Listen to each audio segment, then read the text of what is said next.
പഠിക്കാം അല്ലെ. മലയാളത്തിൽ നമ്മൾ കുറെ UKG-ക്കാര് മലയാളത്തിൽ എല്ലാ അക്ഷരങ്ങളും പഠിച്ചു കഴിഞ്ഞു. സ്വരാക്ഷരങ്ങൾ പഠിച്ചു കഴിഞ്ഞു, വ്യഞ്ജനാക്ഷരങ്ങൾ പഠിച്ചു കഴിഞ്ഞു. LKG-ക്കാര് സ്വരാക്ഷരം നമ്മൾ തുടങ്ങിയിട്ടേ ഉള്ളൂ അല്ലെ. ഈ വരെ നമ്മൾ പഠിച്ചു നിർത്തിയിട്ടുണ്ട്. അപ്പൊ നമ്മൾക്ക് എന്താണ് മലയാളത്തില് സ്വരാക്ഷരം വ്യഞ്ജനാക്ഷരം അല്ലാണ്ട് നമ്മൾ കുറെ ചില്ലക്ഷരങ്ങൾ പഠിച്ചിട്ടുണ്ടായിരുന്നു അല്ലെ. UKG-ക്കാര് ഓർമ്മയുണ്ടോ? ചില്ലക്ഷരങ്ങൾ ഇല്ല ഇള്ള പറഞ്ഞിട്ട്. അതേപോലെ നമുക്ക് മലയാളത്തിലെ അക്ഷരങ്ങൾ കൂട്ടി വായിക്കാനായിട്ട് എന്താ ചെയ്യേണ്ടത്? നമുക്ക് എന്ത് വേണം? ചിഹ്നങ്ങളും കൂടെ വേണം. ചിഹ്നങ്ങളും കൂടി ചേർന്നാൽ മാത്രമേ നമുക്ക് മലയാളത്തില് വേർഡുകളായിട്ട് നമുക്ക് വായിക്കാനായിട്ട് പറ്റുള്ളൂ. ഇപ്പൊ നമ്മള് സ്വരാക്ഷരം എന്നൊക്കെയല്ലേ പഠിച്ചത്. അപ്പൊ ഇതെല്ലാം നമ്മൾക്ക് വാക്കായിട്ട് വായിക്കണമെന്നുണ്ടെങ്കിൽ എന്ത് വേണം? ചിഹ്നങ്ങൾ പഠിച്ചിരിക്കണം. അപ്പൊ ആദ്യത്തെ ചിഹ്നമാണ് നമ്മൾ പഠിക്കാൻ പോകുന്നത്. നമ്മളിപ്പോ ഫസ്റ്റ് എന്താ പഠിച്ചത്? ആ അമ്മ എന്നല്ല പഠിച്ചത്, ആ അമ്മ അല്ലേ പഠിച്ചത്.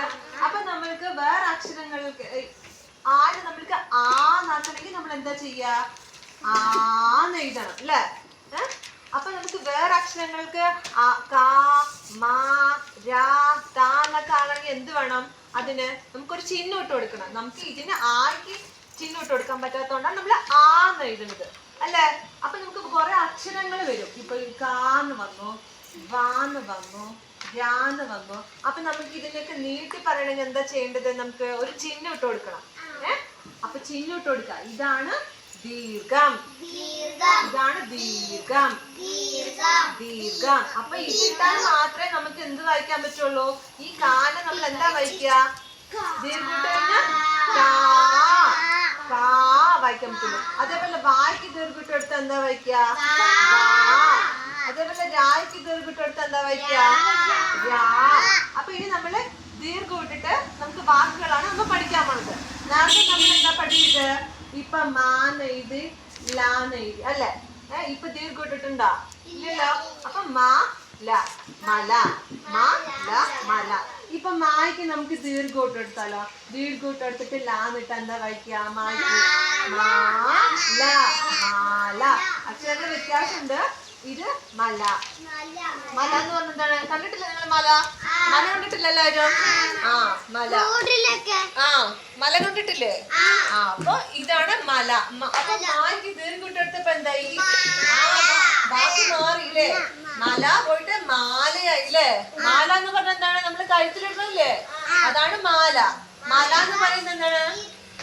മല. മല എന്ന് പറഞ്ഞത് നമ്മൾ കണ്ടിട്ടില്ലേ? അപ്പൊ അതാണ്. അപ്പൊ ദീർഘം ഇടുന്ന സമയത്ത് എന്തായി? ആ വാക്ക് ഉണ്ട്. മല കണ്ടിട്ടുണ്ട് എല്ലാവരും. അപ്പൊ ഈ മായ്ക്ക് ദീർഘം ഇട്ടെടുത്തപ്പോ എന്തായി? ആ വാക്കേ മാറി ഇല്ലേ. മല പോയിട്ട് മാലയായി. എപ്പോഴും നമ്മള് ദീർഘം ഇട്ട് കഴിഞ്ഞാൽ എന്താ വായിക്കുക? നീട്ടി വായിക്കണം അല്ലേ. നീട്ടി വായിക്കണം. അപ്പൊ നമുക്ക് കുറച്ച് വാക്കുകൾ നോക്കാം കേട്ടോ.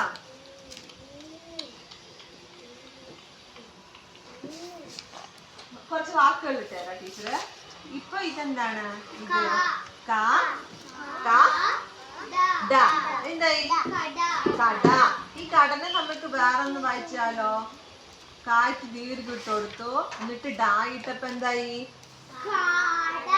കാട. കട, കാട. കാട എന്ന് പറഞ്ഞ എന്താണ്? ഒരു ചെറിയ കോഴിയില്ലേ, അതാണ് കാട. കട, കാട.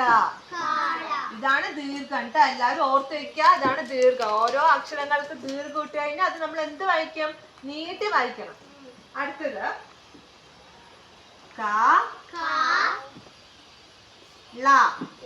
ഇതെന്താണ്?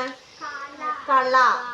കള എന്ന് പറഞ്ഞ എന്താണ്? നമുക്ക് പാടത്തൊക്കെ നമുക്ക് ഉണ്ടാവുന്ന ചെറിയ ചെറിയ ചെടികളില്ലേ, അതിനാണ് നമ്മൾ കള എന്ന് പറയാ കേട്ടോ.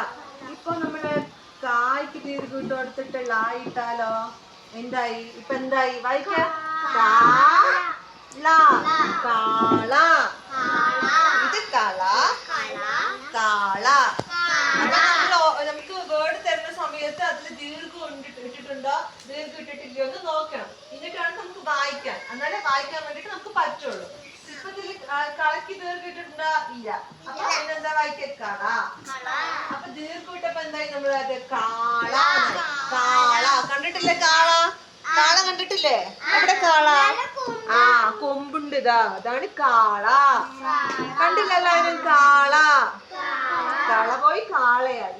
അടുത്തത് കേട്ടാ, ഇതെന്താ അക്ഷരം? ഇതോ? അപ്പൊ എന്തായി? പദ.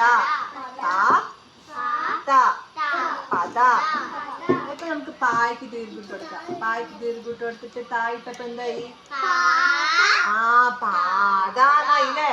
പദ പോയിട്ട് ഇപ്പൊ എന്തായി? ദീർഘിട്ടപ്പോ പാതാന്നായി. പാത പറഞ്ഞ എന്താണ്? നമ്മുടെ റോഡ്. പദ പോയിട്ട് എന്തായി? പാത. അപ്പൊ ഇതാണ് ദീർഘം എന്ന് പറയുന്നത്. നമുക്ക് കുറച്ച് വാക്കുകൾ തന്നിട്ട് നമുക്ക് ഇങ്ങനെ ഈ രണ്ട് വാക്കുകൾ തന്നിട്ട് അതിൽ ദീർഘിട്ടപ്പോ എന്തായി? പാതാന്നായി. എപ്പോഴും നമ്മള് നീട്ടി വായിക്കുക. ഏത് അക്ഷരം തരട്ടെ അതിൽ നമ്മൾ നീട്ടി വായിക്കാനായിട്ടാണ് നമ്മൾ എന്തിടുന്നത്? ദീർഘം ഇടുന്നത് കേട്ടോ.